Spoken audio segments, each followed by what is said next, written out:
అందించడం జరిగింది. 6 నెలల్లో మీకు అందిస్తాము. ఈ ప్రాంత రైతాంగానికి ఇబ్బంది లేకుండా ఉండాలనేది ఈ సబ్స్టేషన్ ఒక ముఖ్య ఉద్దేశం. అట్లానే మనకు దర్శిలో డి ఆఫీస్ కావాలని, బిల్డింగ్ కావాలన్నారు. 4 కోట్లు పెట్టి శాంక్షన్ చేశాము. ఇప్పుడే చెప్పాను, కాంట్రాక్టర్ కూడా వచ్చాడు. 6 నెలల్లో కట్టి బిల్డింగ్ లో పనులు జరగాలి. అందరూ అక్కడి నుంచి ఖచ్చితంగా అది కూడా చేపిస్తాం.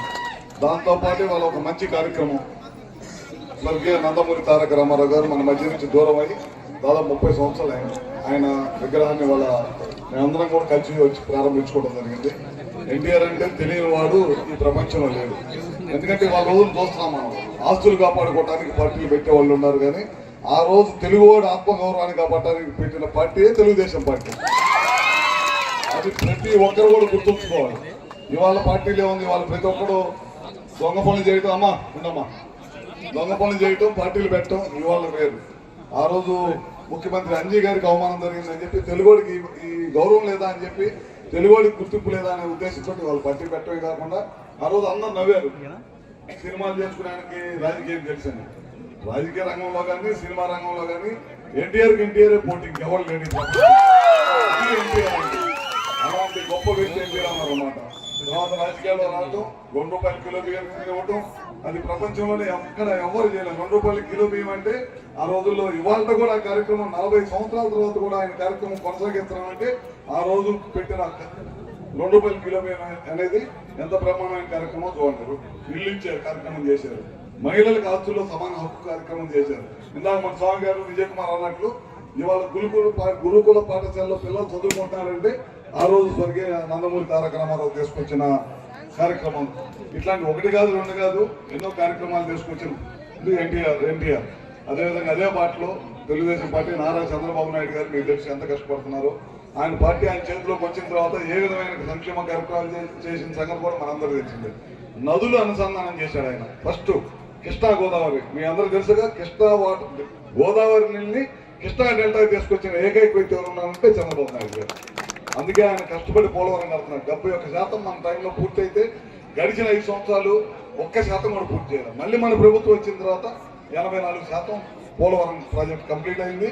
రాబోయే రోజుల్లో మనకు రాజధాని కూడా కంప్లీట్ అయింది. ఎట్టి పరిస్థితుల్లో గడిచిన 5 సంవత్సరాల రాజధాని రైతుల్ని మొత్తాన్ని సర్వనాశనం చేసి రాజధాని లేని రాష్ట్రంగా మిగిలించాడు. దేశం మొత్తం మీద ఎన్నో రాష్ట్రాలు ఉంటాయి. ఆంధ్రప్రదేశ్కి రాజధాని ఏదంటే ఎవరు చెప్పలేని పరిస్థితి తీసుకొచ్చి చాలా మందికి క్విజ్కి వెళ్తున్నారంటే చిన్నపిల్లలు క్విజ్ పోటీలకి ఉంటాయి కదా, వాటికి వెళ్తుంటే అందరు పిల్లలని అడుగుతుంటే మీ రాజధాని ఏది, మీ రాష్ట్ర రాజధాని ఏదంటే అందరు చెప్పుకుంటున్నారు. ఆంధ్రప్రదేశ్ రాజధాని అంటే మా పిచ్చి తొక్కులకు 3 పెట్టాడని చెప్పారు. అట్లా ఉంది మన రాష్ట్రం పరిస్థితి.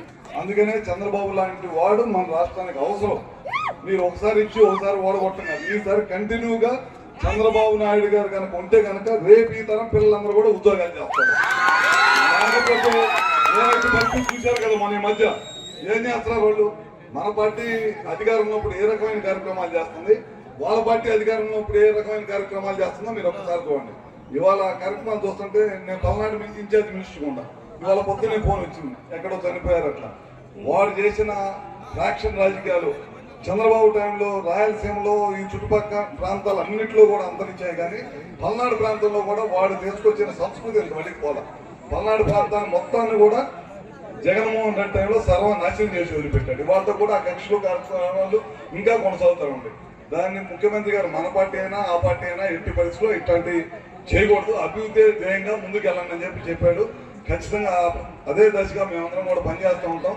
ఇలా లక్ష్మీ గారు అడిగినట్టు మేము ఏ కార్యక్రమం అయినా సరే తప్పకుండా మన కాన్ఫరెన్స్ సంబంధించింది ఏదైనా సరే తప్పకుండా చేస్తాం. మనం ముఖ్యమంత్రి గారు చెప్పాం, మీరందరూ కూడా అద్దంకి రెవెన్యూ డివిజన్ పరిధిలో రావాలని కోరుకున్నారని, అదేవిధంగా తీసుకొచ్చి ఇక్కడ అద్దెకులో కలుపుకున్నాము. అదేవిధంగా ఒంగోలులో ఉంటామంటే ఒంగోలు చేసాం. కానీ మీరు మాత్రం కష్టపడి పనిచేసి ఎట్టి పరిస్థితులు ఈసారి తెలుగుదేశం పార్టీకి లక్ష్మీకి ఇక్కడి నుంచి గెలిపలేదు. మీరు చెప్పిన పనులన్నీ చేస్తాం మేము. మీరు జనం అయితే బాగా గుంపులు బాగానే ఉన్నారు, ఓట్లు లేదు అట్లా. అది ఈసారి మాత్రం ఖచ్చితంగా పనిచేయాలి. ఊరక పూలు తల్లి అవాయిస్ వాళ్ళు కలిస్తే కుదరదు. నా కాన్ఫరెన్స్ లో మొత్తం ఎత్తేసాను. జనార్దన్ అన్నట్టు పూలు అవాయిస్ వాళ్ళు మొత్తం వేసాం. వెళ్తే ఊరికి వెళ్తాం, నడిచి తిరగటం, ఇల్లు టచ్ చేయటం, అందరూ పనులుంటే చూడటం, కార్యకి వెళ్తాం. గుంపులో పూలు చల్లటం, అవాయిస్ వాళ్ళు కలిసి ఎలక్షన్ వచ్చినప్పుడు అటు వేయటం కాదు. అది ఈసారి ఖచ్చితంగా అందరూ కలిసి కట్టుగా పనిచేసి ఖచ్చితంగా ఎట్టి పరిస్థితుల్లో ఈసారి ప్రకాశం జిల్లాలో మేము చూడండి అధికారం ఉన్నా అధికారం లేకపోయినా మేమందరం కలిసి పెంచి ఉంటాం. ఎవరు నేను కానీ, జనార్దన్ కానీ, ఉగ్గురా కానీ, విజయ్ కానీ, స్వామి కానీ, ఎలక్షన్ అపోజిషన్ లో కూడా మేమందరం కూడా ఒకరికొకరు తోడుగా ఉన్నాం. తోడుగా నా కష్టం వస్తే మా వాళ్ళు ఫోన్ చేసేవాళ్ళు, మా వాళ్ళకి కష్టం వస్తే నేను ఫోన్ చేసాం. అందరూ కలిసికట్టుగా పనిచేసాం. మహానాడు ఎవరు కూడా పెట్టకపోతే మన జిల్లాలో బ్రహ్మాండంగా 5-6 లక్షల మంది మహానాడు పెట్టాం. అంటే మేము ఏ విధంగా కలిసి కట్టుకుంటున్నాం, మీరు కూడా గ్రామాల్లో భేదాభిప్రాయాలు ఉంటాయి. ఒక కుటుంబంలో 4 ఉండేదంటే భేదాభిప్రాయాలు ఉంటాయి. పార్టీలో కూడా భేదాభిప్రాయాలు ఉన్నా సరే వ్యక్తిగత సమస్యలు తీసుకొచ్చి పార్టీని సర్వనాశనం చేయవాలి. అందరూ కూడా కలిసికట్టుగా పనిచేయండి. ఎట్టి పరిస్థితులు ఈసారి దర్శి నియోజకవర్గం నుంచి మంచి మెజార్టీతో లక్ష్మీని కూడా గెలిపించాలి. అభివృద్ధి ఎట్టి పరిస్థితులు అభివృద్ధి ఉంటే అవన్నీ కూడా తప్పకుండా మేము కూడా మా వంతు సహాయ సహకారాలు అందిస్తామని చెప్పి కూడా మరొకసారి తెలియజేసుకుంటూ, దాదాపు మేము గంట నుంచి మాట్లాడుతున్నాం. అందరూ ఓపికగా ఎక్కడ కూడా చెక్కు చెదరకుండా అందరు గంట నుంచి వెళ్తా ఉన్నారు. ఎక్కువసేపు నేను చెప్పి మిమ్మల్ని ఇస్తాము.